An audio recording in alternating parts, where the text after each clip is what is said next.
Ma sœur a écrit dans le groupe, ne viens pas ce soir. On ne supporte plus ta famille.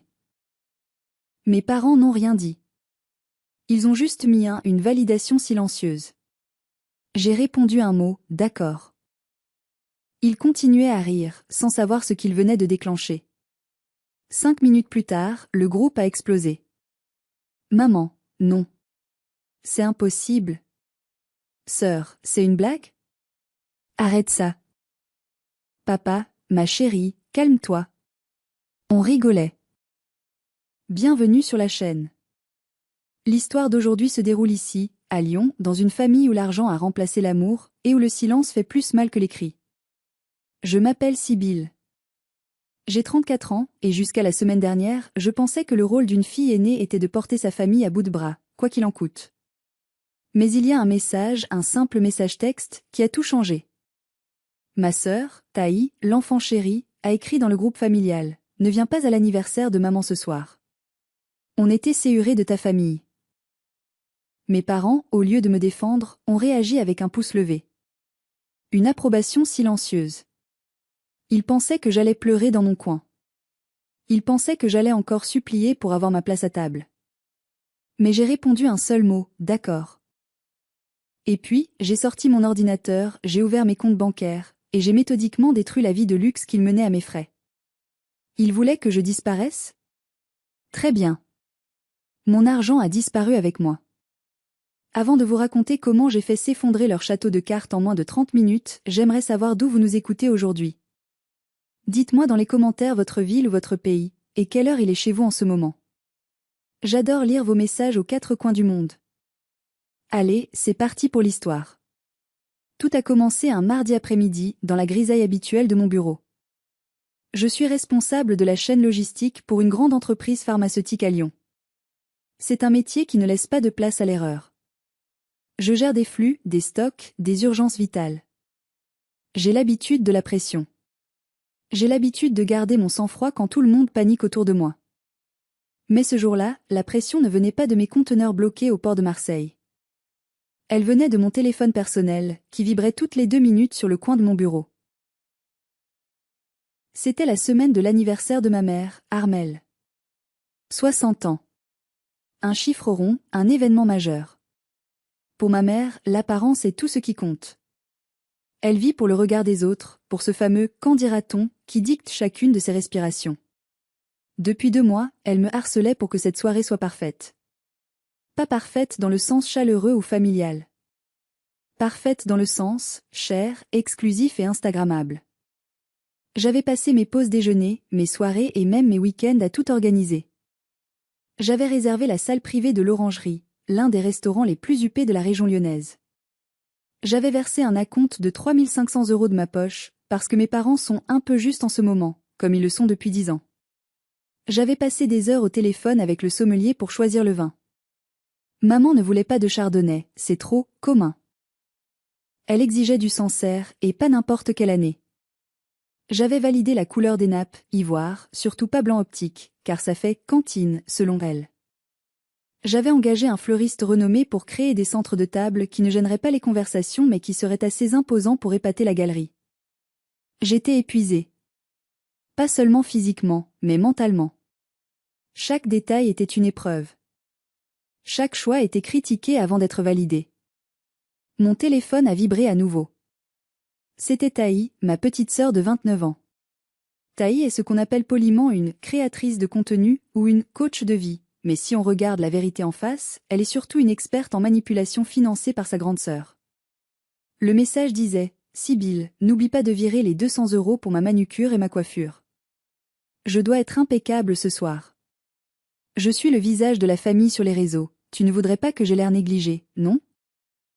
J'ai soupiré, un son long et lourd qui a fait se retourner mon collègue de bureau. J'ai ouvert mon application bancaire. Le virement était déjà enregistré en favori, tellement je lui envoyais de l'argent souvent. J'ai cliqué sur « Envoyer ». Pas de merci. Juste un emoji cœur envoyé 5 minutes plus tard, automatique, vide. Je me suis frotté les tempes. Pourquoi je faisais ça? Pourquoi je continuais à payer pour des gens qui me traitaient comme un membre du personnel? J'ai regardé mon écran d'ordinateur, les colonnes de chiffres, les tableaux Excel. Dans ma vie professionnelle, si un fournisseur ne livrait pas la marchandise promise, je rompais le contrat. C'était simple. C'était logique. Mais avec la famille, il n'y a pas de contrat écrit. Il y a juste ce pacte invisible, toxique, qui dit que l'amour se mérite et que dans mon cas, le prix à payer augmentait chaque année. J'ai pensé à Joris, mon mari. Ce matin-là, il m'avait regardé avec une tristesse infinie pendant que je courais partout pour trouver le bon ruban pour le cadeau de maman. Il n'avait rien dit, mais ses yeux hurlaient. Jusqu'à quand? Joris est architecte paysagiste. Il est calme, terre à accent grave-terre, l'opposé complet du cirque dramatique qu'est ma famille d'origine. Il voit tout. Il voit comment mon père, Ambroise, m'appelle ma grande, seulement quand il a besoin que je règle l'assurance de sa voiture. Il voit comment ma mère me critique sur mon poids ou mes vêtements dès que j'arrive, avant même de me dire bonjour. Ce soir-là, à l'orangerie, je devais non seulement payer l'addition finale qui s'annoncerait salée, mais je devais aussi sourire, m'effacer, et laisser Taï et maman briller sous les projecteurs que j'avais financés. Je ne savais pas encore que je n'aurais jamais à payer cette addition. Je ne savais pas que dans quelques heures, le destin allait me tendre une perche sous la forme de l'insulte la plus cruelle qu'on puisse imaginer. Pour comprendre pourquoi j'ai agi comme je l'ai fait, il faut que vous compreniez que ce n'était pas un événement isolé.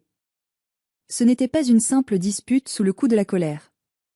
C'était l'aboutissement de 34 années de conditionnement. J'ai grandi dans ce que j'appelle le musée des cicatrices. Je me souviens de mes 18 ans. C'est un âge charnière, n'est-ce pas? Je venais d'être acceptée dans une excellente université à Lyon. J'étais fière. J'avais travaillé dur pour obtenir cette place. J'avais besoin de 50 € pour payer mon billet de train et aller finaliser mon inscription et visiter des chambres d'étudiants.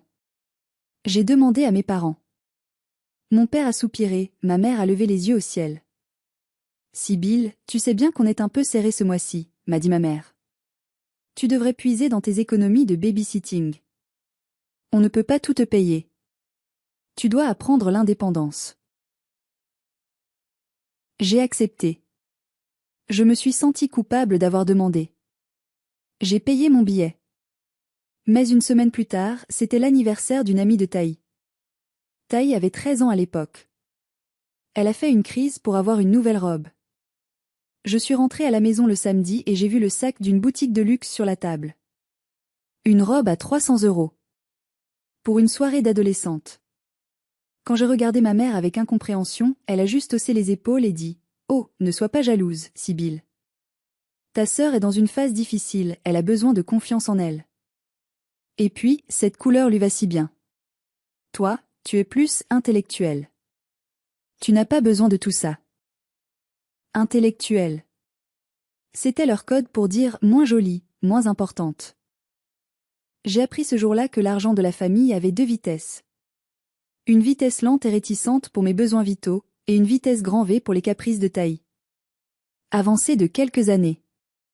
Le jour de mon mariage avec Joris. Nous avions voulu quelque chose de simple, de champêtre, parce que nous payions tout nous-mêmes. Mes parents n'avaient pas proposé un centime, prétextant des investissements malheureux. Le jour J, la cérémonie devait commencer à 14 h. À 14h10, mes parents et Taï n'étaient toujours pas là. J'étais debout, dans ma robe blanche, à angoisser dans le vestibule de la mairie. Joris me tenait la main, furieux. Ils sont arrivés à 14h45. Pas un mot d'excuse. Taï a eu une crise de larmes à cause de sa coiffure, a chuchoté ma mère en passant devant moi sans même me regarder, sans me dire que j'étais belle. On a dû repasser chez le coiffeur. Allez, dépêche-toi, le maire s'impatiente. Pendant le dîner, mon père a pris le micro pour le discours. J'espérais, bêtement, qu'il dirait qu'il était fier de moi. Il a commencé par une blague douteuse sur le coup des mariages, a oublié le prénom de Joris en l'appelant « le jeune homme », et a passé la moitié de son temps de parole à dire à quel point Taï était rayonnante ce soir et qu'elle serait sûrement la prochaine mariée. J'ai vu les invités échanger des regards gênés.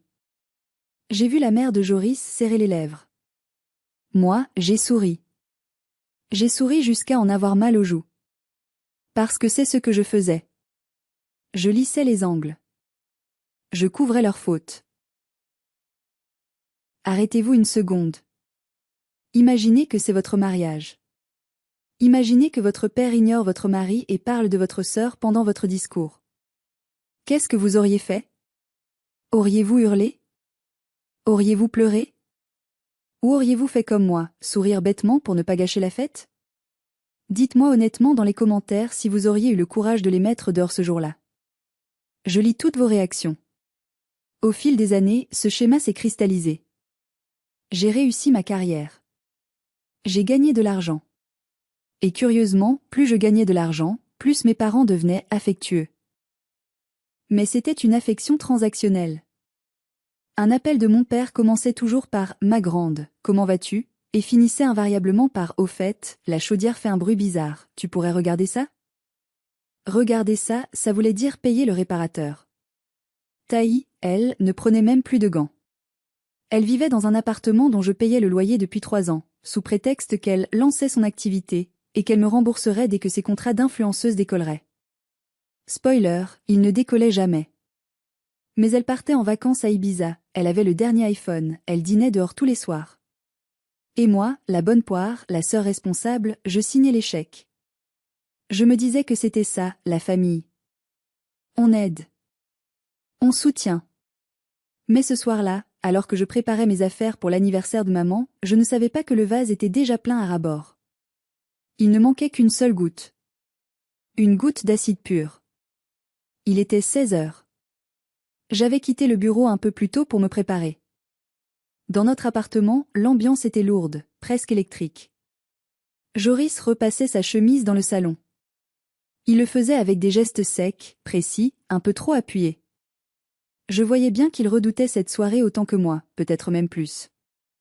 Il détestait voir comment il me traitait, et il détestait encore plus me voir accepter ce traitement. Je suis allée dans la salle de bain pour me maquiller. J'ai regardé mon reflet dans le miroir. J'avais des cernes que le fond de teint peinait à cacher. J'avais 34 ans, mais j'en paraissais 45 ce jour-là. Ce matin-là, j'avais reçu une promotion importante. Directrice régionale. Une augmentation significative, plus de responsabilités. C'était une nouvelle immense. J'aurais dû sauter de joie, ouvrir le champagne. Mais je ne l'avais dit à personne d'autre qu'à Joris. Je n'avais pas osé appeler mes parents pour le leur annoncer. Pourquoi? Parce que je connaissais déjà le script par cœur. Si je leur disais, il y aurait un silence au bout du fil. Puis ma mère dirait, c'est bien, ma chérie. Mais n'en parle pas trop ce soir, d'accord? Taï traverse une période de doute professionnel, elle se cherche encore. On ne veut pas qu'elle se sente rabaissée par ta réussite. Ma réussite était une insulte à l'échec de ma sœur. Mon bonheur était une impolitesse. Alors je m'étais tue. J'avais avalé ma fierté et ma joie, comme d'habitude. Joris est entré dans la salle de bain. Il s'est appuyé contre le cadre de la porte, les bras croisés. « Tu es sûr que tu veux y aller ?» a-t-il demandé doucement. J'ai mis mon rouge à lèvres, évitant son regard dans le miroir. C'est les 60 ans de maman, Joris. Je ne peux pas ne pas y aller. J'ai tout organisé. Tu as tout payé, a-t-il corrigé sèchement. Ce n'est pas la même chose. S'il te plaît, ai-je murmuré. Faisons juste en sorte que ça se passe bien. Pour moi. Il a soupiré, s'est approché et m'a embrassé sur le front. Pour toi. Toujours pour toi. Mais je te préviens, si ton père fait une seule remarque sur ton poids ou ton travail, on part. Je ne resterai pas plantée là à les regarder t'humilier. J'ai hoché la tête, reconnaissante. Joris était mon roc. Le seul endroit où je pouvais être moi-même, sans sortir le chéquier. Je suis retournée dans le salon pour mettre mes chaussures. Mon téléphone était posé sur la table basse. Il a émis ce petit son distinctif, le « ding » des notifications WhatsApp. Puis un autre. Puis un troisième. Une rafale. Le groupe « Famille d'abord ». Quelle ironie ce nom. J'ai senti mon estomac se nouer. C'est un réflexe pavlovien. Notification de la famille égale problème à régler égale argent à sortir. J'ai pris le téléphone. Joris s'est arrêté de bouger, observant ma réaction. Je m'attendais à tout. Une demande de dernière minute pour changer le plan de table. Une plainte sur la météo. Une demande pour que je passe prendre une tante éloignée à la gare. Mais ce que je lui dépassait tout ce que mon imagination conditionnée par la culpabilité aurait pu concevoir. Les mots sur l'écran ne demandaient rien. Ils ordonnaient. Et ils étaient chargés d'un mépris si pur, si brut, que j'ai dû les relire 3 fois pour être sûr de ne pas halluciner. Il était 16h45 précise. Je me souviendrai de cette heure toute ma vie. L'écran de mon téléphone brillait d'une lumière crue dans la pénombre du salon. Le message venait de Taï. Sibylle, je vais être franche parce que quelqu'un doit l'être. Ne viens pas ce soir. Sérieusement. Maman m'a dit tout à l'heure que ta présence et celle de Joris plombent toujours l'ambiance.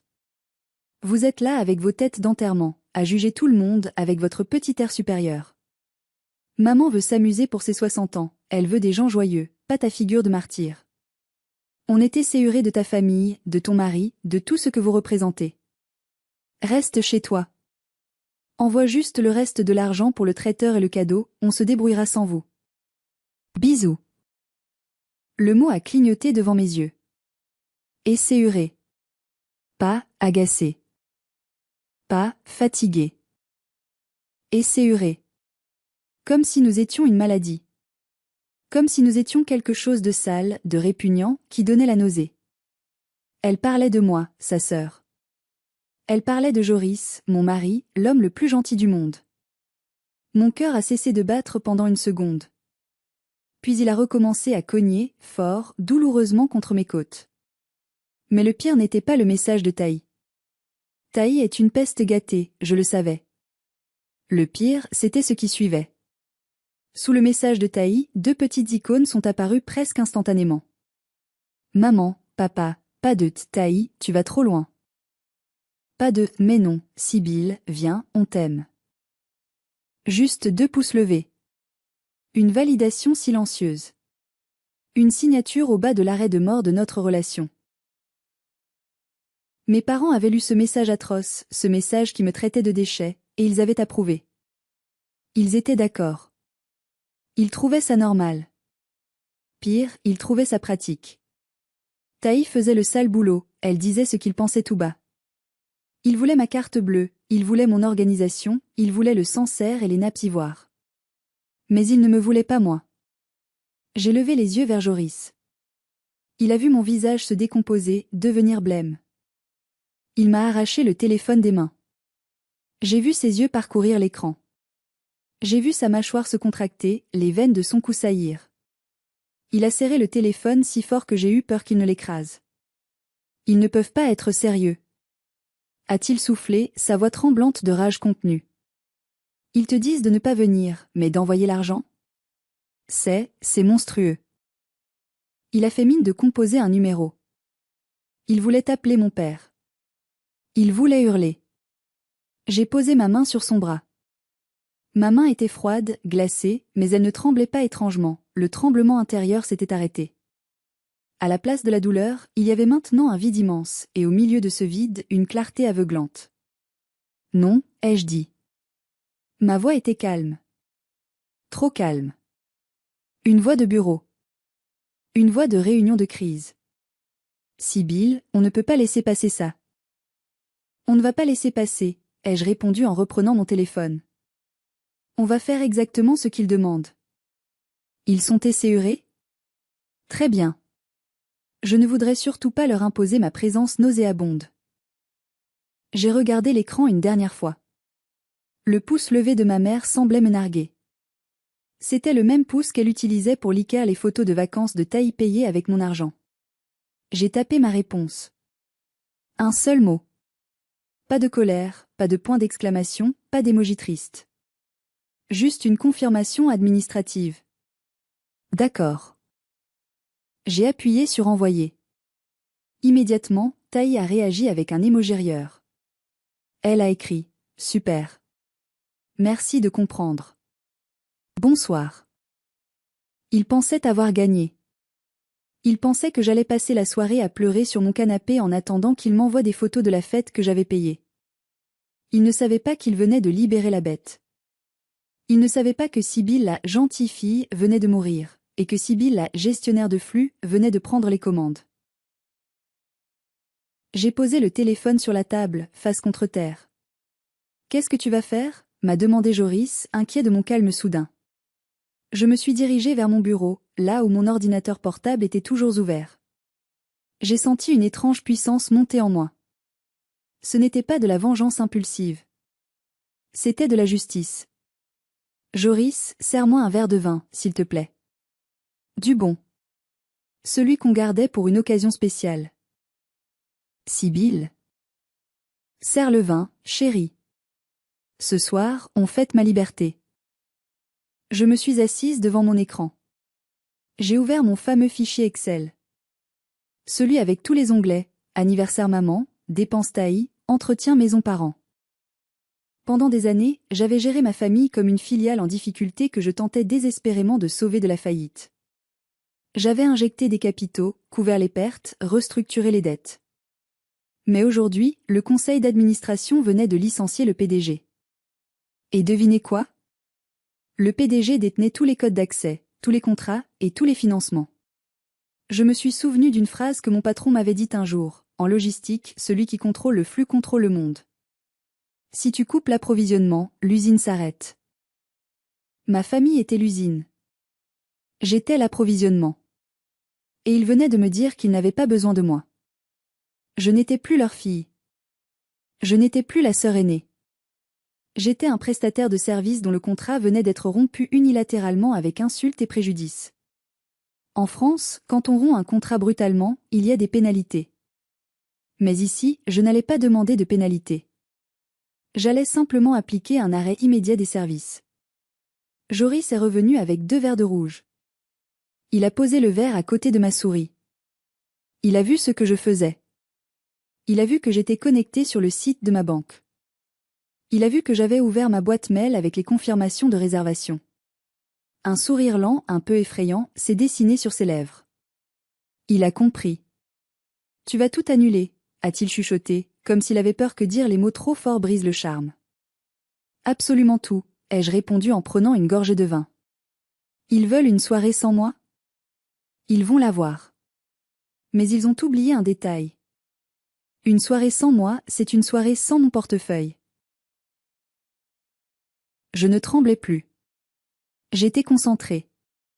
J'étais efficace. J'avais 30 minutes avant la fermeture des bureaux administratifs et le début du service du soir au restaurant. 30 minutes pour effacer des mois de travail. 30 minutes pour leur donner la leçon qu'ils auraient dû apprendre il y a 20 ans. On ne mord pas la main qui vous nourrit. Surtout quand cette main tient aussi la laisse. J'ai craqué mes doigts. J'ai pris mon téléphone professionnel, pour ne pas qu'il voie mon numéro personnel s'afficher s'il tentait de me joindre.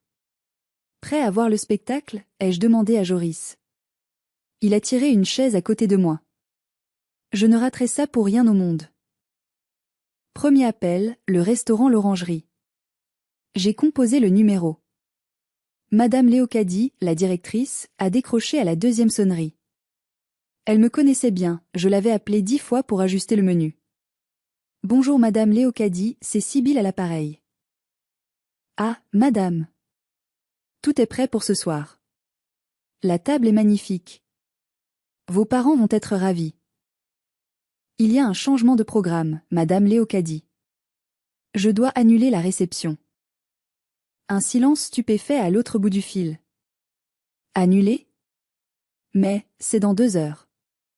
Les amuse-bouches sont en train d'être dressées. Je sais. Je suis navrée pour le gaspillage.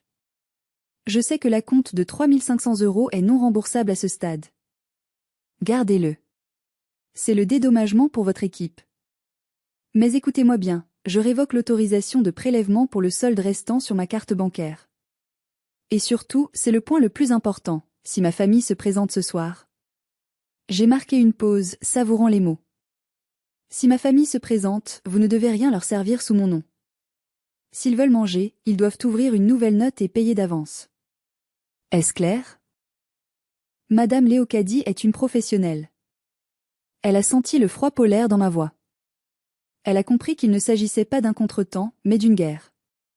C'est très clair, madame. Je transmets les consignes au maître d'hôtel immédiatement. Je suis désolée pour vous. Ne le soyez pas. Merci. Clic, premier domino tombé. Deuxième appel, la pâtisserie de luxe. Bonjour, ici Sibylle. Le gâteau pour l'anniversaire d'Armel. Oui, le 3 étages framboise passion. Ne le livrez pas au restaurant. On le garde? Non. Livrez-le au foyer pour enfants les Petits Princes rue de la République. Dites que c'est un don anonyme. Mais, c'est un gâteau à 400 €. Les enfants seront contents. Faites-le. Maintenant. Clic, deuxième domino. Maman n'aura pas sa photo soufflant les bougies pour Facebook. Troisième appel, la compagnie de VTC de luxe. J'avais réservé une berline noire pour aller chercher mes parents et Taï, pour qu'ils fassent une entrée triomphale. Annulation immédiate de la course prévue à 19 h au 12 rue des Lilas. Il y aura des frais d'annulation de 50%. Prenez-les. Mais n'envoyez pas la voiture. Clic, ils allaient devoir attendre sur le trottoir, en tenue de soirée, guettant une voiture qui ne viendrait jamais. Ils allaient devoir se rabattre sur un Uber bas de gamme, ou pire, le bus. Mais je ne me suis pas arrêtée là. L'adrénaline coulait dans mes veines comme une drogue puissante. Ce n'était pas assez. L'anniversaire n'était que le sommet de l'iceberg. J'ai ouvert mon application bancaire. J'ai navigué vers l'onglet « Prélèvement automatique ». Ligne 1, assurance auto, Taï. 85 € mois. Promesse faite il y a 2 ans, je te rembourse le mois prochain. Jamais vu un centime. Action, suspendre le mandat. Rejet immédiat. Conséquence, Taï roulera sans assurance dès minuit. À la première patrouille de police, sa voiture part en fourrière. Ligne 2, loyer appartement Taï. 850 € mois. Je suis garante solidaire, mais c'est mon compte qui est débité directement pour éviter les retards. Action, contacter le propriétaire par mail. Je vous informe que je ne couvrirai plus le loyer de Mademoiselle Taï à partir de ce jour. Merci de vous tourner vers elle pour le paiement. Conséquence, avis d'expulsion dans les 15 jours si elle ne paie pas. Et je sais qu'elle n'a pas un sou. Ligne 3, carte bancaire secondaire Armel. C'était la carte que j'avais donnée à maman pour les petites courses d'urgence. En réalité, elle s'en servait pour le coiffeur, les parfums et les déjeuners avec ses copines. Action, faire opposition. Motif, carte perdue volée. Conséquence, la prochaine fois qu'elle essaiera de payer son brushing, le terminal affichera « carte refusée ». J'ai aussi annulé le Netflix familial, qu'ils squattaient tous, le compte Spotify, l'abonnement Amazon Prime. Chaque clic était une petite victoire. Chaque confirmation d'annulation était une bouffée d'oxygène. En 25 minutes, j'avais démantelé l'infrastructure financière qui maintenait ma famille à flot depuis des années. J'avais coupé les vivres. Joris me regardait, fasciné et un peu effrayé. « Tu as laissé quelque chose ?» J'ai souri, un sourire triste mais libéré. Non. Rien. Même pas l'abonnement au magazine de jardinage de papa. J'ai refermé l'ordinateur. Le silence est retombé dans l'appartement. Mais ce n'était plus le silence lourd de l'attente. C'était le silence de la paix. Il était 19h15. Le spectacle allait commencer d'une minute à l'autre. J'ai posé mon téléphone sur la table, écran visible, et je me suis servi un deuxième verre de vin. « À nous » a dit Joris en trinquant. « À nous » ai-je répondu. Et puis, le téléphone a vibré. Une fois. Longuement. C'était un appel de maman. Je n'ai pas décroché. J'ai laissé sonner. Puis le premier message est apparu sur l'écran verrouillé. Et je savais que la guerre venait de commencer. Je n'étais pas là-bas, mais je peux reconstituer la scène seconde par seconde, grâce aux messages frénétiques et aux récits délicieux que ma tante Rixande m'a fait plus tard. Il est 19h30. Mes parents et Taï arrivent devant l'orangerie. Ils sont en retard, bien sûr, parce que la berline n'est jamais venue. Ils ont dû appeler un taxi au dernier moment, et Taï est probablement déjà de mauvaise humeur parce qu'elle a dû s'entasser à l'arrière avec sa robe volumineuse. Ils entrent. Maman porte sa nouvelle tenue, la tête haute, prête à être traitée comme la reine d'Angleterre. Papa remet sa cravate en place. Taï a son téléphone à la main, filmant déjà son entrée pour sa story Instagram. taguant le restaurant pour montrer à ses abonnés qu'elle a la Dolce Vita. Il s'avance vers l'accueil. Bonsoir, réservation au nom de Madame Armel, pour l'anniversaire, annonce ma mère avec son sourire le plus condescendant. L'hôtesse vérifie l'ordinateur. Son visage se fige. Elle appelle un responsable. C'est là que le malaise commence. Les gens dans la file d'attente derrière eux commencent à s'impatienter.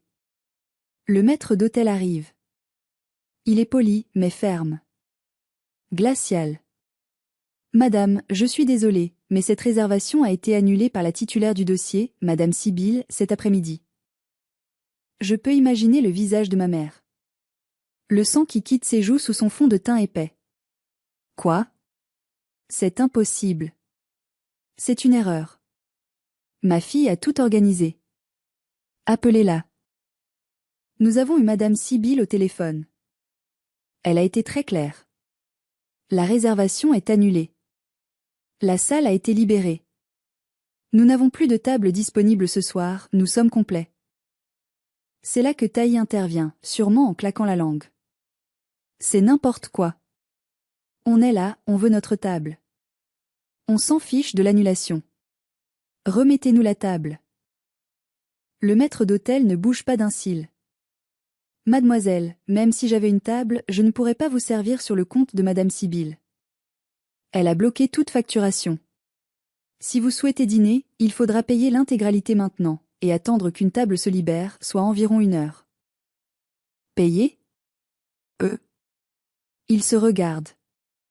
Mon père tâte sa poche intérieure où il garde son portefeuille, qui contient plus de cartes de visite que de billets. Ma mère se tourne vers Taï. Taï a l'air paniquée. Elle n'a pas un sou. Elle comptait sur moi pour payer son retour en taxi ce soir. Mais, c'est mon anniversaire, gémit ma mère, la voix montant dans les aigus, attirant les regards des clients attablés qui dégustent leurs huîtres. On ne peut pas me faire ça. Je suis navrée, madame. Veuillez libérer l'entrée, s'il vous plaît. C'est l'humiliation suprême. Chassés comme des malpropres du temple de la gastronomie où ils pensaient régner. Ils sortent sur le trottoir. Il commence à pleuvoir un peu, cette petite bruine lyonnaise qui frisote les cheveux. Le brushing de Taï est en danger. C'est à ce moment-là que mon téléphone, posé sur la table basse de mon salon, s'est transformé en arbre de Noël clignotant. Le groupe WhatsApp a explosé. Maman, 19h42. Appelle-moi tout de suite. Maman, 19h42. C'est quoi ce délire? Ils disent que tu as annulé? On est dehors. Taï, 19h43. Putain Sibylle, t'es sérieuse là? T'as annulé la résa? On a l'air de clochard devant tout le monde. Règle ça maintenant. Papa, 19h44, Sibylle, décroche. Ta mère est en train de faire un malaise. C'est inacceptable. Tu vas trop loin pour une simple dispute. Je lisais les messages en buvant mon vin. Joris riait doucement, un rire nerveux mais satisfait. Ils sont dehors? Sous la pluie? Probablement, ai-je dit. Puis, voyant que je ne répondais pas, la stratégie a changé. Ils sont passés de l'agression à la manipulation classique. Le gaslighting. Papa, 19h50, écoute ma puce, on a peut-être été maladroit tout à l'heure avec le message. Mais tu sais bien que Taï est impulsive. Et nous, le pouce levé, c'était pour dire qu'on avait bien reçu le message, pas qu'on était d'accord. On rigolait, on rigolait. C'était de l'humour. Tu sais qu'on t'aime. Ne gâche pas les 60 ans de ta mère pour un malentendu. On rigolait. La phrase magique. L'excuse universelle des tyrans quand leurs victimes se rebellent. C'était pour rire. Ah bon? Me dire que je vous donne la nausée, c'est de l'humour? Me dire de ne pas venir mais d'envoyer le chèque, c'est une blague? J'ai senti une colère froide remonter. Non, ils n'allaient pas s'en tirer avec un « c'était de l'humour ». Il fallait que je leur montre la réalité. La réalité chiffrée. La réalité brutale. Passe-moi l'ordinateur, ai-je dit à Joris. Je vais leur envoyer la note. J'ai converti mon fichier Excel en PDF. J'ai pris une capture d'écran de la dernière page, celle avec le total en gras et en rouge. J'ai aussi pris une capture d'écran de leur message, on était CURé, juste à côté des relevés bancaires. J'ai ouvert le groupe WhatsApp. Ils étaient toujours en train d'écrire. Taï m'envoyait des messages vocaux où je l'entendais crier. J'ai tout envoyé d'un coup. D'abord le fichier, dépenses famille 2019-2025.pdf. Puis l'image du total, 68 450 €. Puis un message texte, le plus long que j'ai jamais écrit. Vous dites que vous rigoliez. Vous dites que c'est un malentendu. Laissez-moi vous corriger. Ce document ci-joint est la liste de tout ce que j'ai payé pour vous ces 5 dernières années. Loyer de Taï, vacances, voiture, factures, vêtements, coiffeur, courses. 68 000 €. C'est le prix d'un petit appartement. C'est le prix de ma liberté que je vous ai offert. Tout à l'heure, vous avez écrit que vous étiez esséuré de ma famille. Que je vous donnais la nausée. C'est drôle, parce que mon argent, lui, ne vous a jamais donné la nausée. Vous l'avez avalé goulûment. Alors voilà ce qui se passe. Puisque je vous dégoûte, je vous retire la source de votre dégoût. J'ai tout annulé. Le resto, le gâteau, les abonnements, le loyer de Taï, l'assurance auto, les cartes bleues. Tout. À partir de cette seconde, le guichet est fermé. Définitivement. Vous vouliez fêter l'anniversaire entre vous, sans ma tête d'enterrement? Profitez-en. C'est votre cadeau, l'indépendance totale que vous n'avez jamais eue. Bon anniversaire, maman. Adieu. J'ai appuyé sur envoyer. Et puis, j'ai quitté le groupe. Je n'ai pas bloqué leur numéro tout de suite. Je voulais voir les accusés de réception. Double coche bleue. Lu. Lu par maman. Lu par papa. Lu par Taï. Le silence qui a suivi dans le groupe, que je ne voyais plus, mais je voyais les notifications privées arriver, a dû être assourdissant. Ils étaient sur le trottoir mouillé, avec la preuve de leur exploitation sous les yeux. 68 000 €. Ils ne pouvaient plus nier. Ils ne pouvaient plus dire « Oh, tu nous aides juste un peu ». Les chiffres ne mentent pas. Mais le coup de grâce n'est pas venu de moi. Il est venu de tante Rixande. Rixande est la sœur aînée de mon père. C'est la seule personne de la famille qui a de l'argent, le sien, gagné à la sueur de son front, et la seule que mes parents craignent. Elle est brutale, honnête et elle déteste les parasites. Elle était invitée au restaurant. Elle est arrivée en retard, juste au moment où mes parents étaient en train de hurler sur le trottoir après avoir lu mon message. Mon téléphone a sonné. C'était Rixande. J'ai décroché et j'ai mis le haut-parleur. Allô, tante Rixande? Sibylle. Ma nièce préférée. Sa voix était forte, joyeuse, avec ce ton moqueur que j'adorais. En fond sonore, j'entendais le brouhaha de la rue et la voix hystérique de ma mère. Tante Rixande, je suis désolée, le dîner... Annulé, je sais. Je suis devant le restaurant. C'est le meilleur spectacle que j'ai vu depuis des années. Elle a ri, un rire franc et sonore. Tu aurais dû voir la tête de ta mère quand elle a lu ton PDF. Elle est devenue blanche comme un linge. Et là, elle essaie d'expliquer au portier que c'est un bug informatique. Soudain, j'ai entendu la voix de ma mère s'approcher du téléphone de Rixande. Rixande. Rixande, Dieu merci tu es là. Sibylle a pété les plombs. Elle nous a bloqués, elle a annulé la soirée. Tu dois nous aider. Paye la table, je te rembourserai demain, promis. Il faut qu'on rentre, les gens nous regardent. Il y a eu un petit silence. Joris et moi, on retenait notre souffle. Puis la voix de Rixande a claqué comme un fouet. Te prêter de l'argent? Armelle, tu te moques de moi? Je viens de voir le message de Sibylle. Elle vous a donné 68 000 €? Et vous lui avez dit qu'elle vous dégoûtait? Mais non, c'était une blague, a crié Taï en arrière-plan. Une blague, a rétorqué Rixande, assez fort pour que tout le trottoir entende. Vivre au crochet de sa sœur pendant 10 ans, c'est une blague? Taï, tu as presque 30 ans, tu n'as pas honte? Rixande, s'il te plaît. A pleurnichait mon père. Ne fais pas d'esclandre. L'esclandre, c'est vous, Ambroise, a coupé ma tante. Vous êtes pathétique. Sibylle a bien fait. Elle aurait dû faire ça il y a 5 ans. Puis elle s'est adressée à moi, à travers le téléphone. Sibylle, ma chérie, ne t'inquiète pas. Je ne leur donnerai pas un centime. Je vais rentrer chez moi me faire une omelette. Eux, ils peuvent aller manger un kebab s'ils ont de la monnaie. Bravo, ma fille. Je suis fière de toi. Et elle a raccroché. Joris a explosé de rire. Un rire libérateur. Il m'a prise dans ses bras et m'a fait tourner dans le salon. Tante Rixande est une légende. Oui. Elle l'était. Elle venait de valider ma réalité. Elle venait de dire à haute voix ce que je pensais tout bas. Je n'étais pas folle, je n'étais pas méchante. J'étais juste une vache à lait qui avait décidé de fermer la ferme. Cette nuit-là, j'ai dormi comme un bébé. Pour la première fois depuis des années, je n'ai pas fait de cauchemar où je perdais mes dents ou où je tombais dans le vide. J'ai rêvé que je volais. Mais le réveil, le lendemain, a apporté la réalité concrète des conséquences. Et croyez-moi, la gueule de bois financière de ma famille était sévère. Les jours qui ont suivi ont été un délice d'observation silencieuse. J'avais bloqué leurs appels, mais les nouvelles me parvenaient par des chemins détournés, et les conséquences de mes clics du mardi soir commençaient à se manifester en cascade. Le mercredi matin, Taï m'a envoyé un email, le seul canal que je n'avais pas bloqué, pour garder des preuves écrites. Objet, urge, est ma voiture, Sibylle, débloque l'assurance. La police m'a contrôlé ce matin pour un feu rouge. Ils ont vu que l'assurance était résiliée hier.